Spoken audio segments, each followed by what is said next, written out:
저는 인문과학 계열하고요. 그다음에 교육 계열에서 상담받았습니다. 저는 초등학교 교사를 희망하고 있습니다. 저는 처음에 약간 교직이수라는 단어가 좀 궁금했었고요. 그다음에 교대에서 교육대학원을 간다라는 얘기를 들었는데 이게 무슨 소린가 하는 궁금한 점이 있었습니다. 네, 선생님들이 정말 잘 가르쳐 주시고 되게 세세한 부분까지도 엄청 면밀하게 가르쳐 주셔가지고 궁금한 점이 완전히 해소되었습니다. 일단은 제가 궁금했던 부분이 완전히 해소되어서 그게 도움이 되었기도 했고 새로운 정보 같은 것도 많이 알 수 있어서 도움이 되었던 것 같습니다. 저는 교대 선배와의 만남과 교육계열 부스에서 상담을 받았습니다. 저는 특수교사를 희망하고 있습니다. 네, 교육계열 취업이 어려워지고 있기 때문에 그 전망에 대해서 궁금했습니다. 네, 4차 산업혁명이 일어나도 기계가 대신할 수 없고 인격적 성장이 필요한 직업이라 교육은 사라지지 않을 것이고 꾸준한 관심과 도전을 가지면 된다는 것을 알았습니다. 직접 교육의 현장에 계시는 선생님께서 교사가 되기 전 조금 더 생각해 볼 필요가 있는 부분을 언급해 주셔서 그 점을 배우게 된 것이 가장 큰 도움이 되었습니다. 제가 이번 진로 진학 페스티벌에서 맡은 계열은 언어문학 계열인데요. 여러 세상에 많은 언어들이 있습니다. 그래서 그 언어들로 이루어진 다른 언어들과 그 언어로 이루어진 문학을 담당하고 있는 언어문학 계열을 담당하게 되었습니다. 우선 학교에서는 영어와 일본어를 가르치고 있는데요. 우리 교육과정에 있는 영어와 일본어 외에도 굉장히 무수하게 많은 언어들이 있습니다.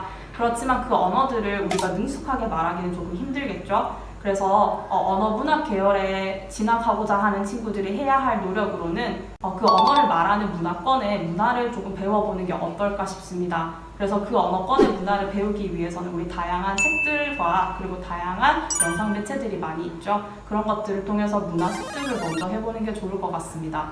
그래서 그것을 바탕으로 우리가 세부능력 특기사항에 작성할 때 우리 배웠던 내용들을 조금 더 탐색하는 방향으로 그렇게 하면 좋을 것 같고, 그리고 그 언어로 이루어진 그 언어권에 다양한 문학 책들이 있을 거예요. 그래서 그 책들을 한번 같이 탐독을 해서 한번 살펴보는 게 어떨까 싶습니다.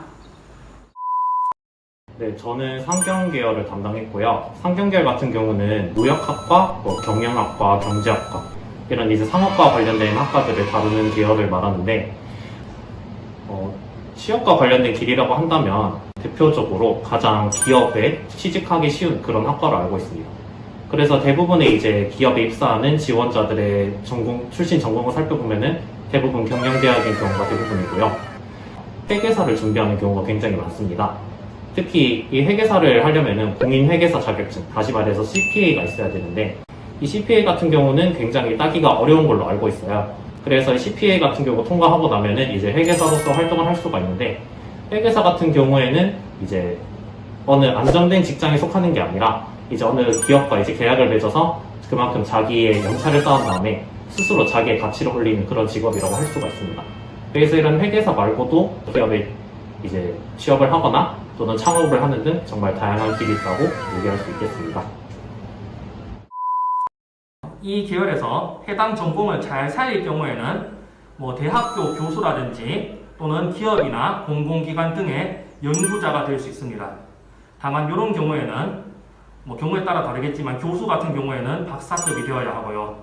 연구자 같은 경우에도 석사 이상의 학위를 요구하는 경우가 많고, 그렇기 때문에 투자하는 시간과 비용이 많이 들고, 특히나 박사까지 간다면은 이게 시간이 얼마나 걸릴지, 비용이 얼마나 걸릴지 예상이 좀 어렵기 때문에 신중한 선택이 필요합니다. 우선 간호보건 계열에 진학하려면 인체나 질병, 생명 등에 대해 평소 관심이 있고 남을 도와주는 것을 좋아하며 병원에서 다양한 사람들과 아픈 환자들과 함께 생활해야 하기 때문에 대인관계도 좋아야 합니다. 간호보건 계열의 진로는 해당 학과를 졸업 후 면허시험에 합격하여 면허를 취득하게 되면 임상간호뿐 아니라 산업체, 연구소, 보건교사, 보건직, 간호직 공무원, 요양시설 등 다양한 분야로 진출 가능하니 본인의 적성에 맞게 진로를 선택하시면 좋을 것 같습니다.